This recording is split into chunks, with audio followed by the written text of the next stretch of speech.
جی السلام علیکم دوستوں، کیا حال ہے؟ سب ٹھیک ہے؟ اصل میں چار چیزیں ایسی ہیں جو میرے according to my own mind are according to my opinion.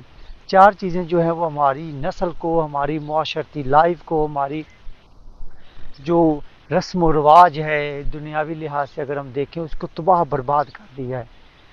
ایک حسد، نمبر دو عداوت، نمبر تین بغض اور نمبر چار کینہ. اتنا زیادہ کوٹ کے ہمارے پاکستانی معاشرے میں آ گیا ہے کہ چاہے کوئی دنیا دار بندہ ہے، چاہے کوئی دیندار بندہ ہے، کوئی بھی اس سے نہیں بچا ہوا. عجیب ہم عجیب ہم کشمکش میں ہیں، ہمیں پتہ نہیں ہم نے کرنا کیا ہے. فضول ایک شخص ایسا جس کو ہم جانتے تک نہیں ہے لیکن ہم اس سے عداوت رکھتے ہیں، بغض رکھتے ہیں، کینہ حسد میں ملوث ہیں، حالانکہ اس کی ذات سے نہ ہمیں کوئی نقصان ہے اور نہ ہی ہمیں کوئی فائدہ ہے، لیکن اس کے باوجود بھی ہم نے اس کو اپنی کسوٹی پہ اپنے معاملات میں رکھا ہوا ہے. ہم سوچتے ہیں جناب کہ یہ ایسے کیوں کر لیا اس نے، یہ کیسے ہوا.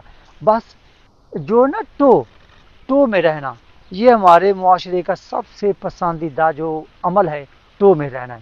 پہلے معذرت کے ساتھ ہمارے پاکستانی معاشرے میں پہلے عورتیں کیا کرتی تھی، اب یہ مرد حضرات بھی کرتے ہیں، ہر وقت ٹو میں رہتے ہیں.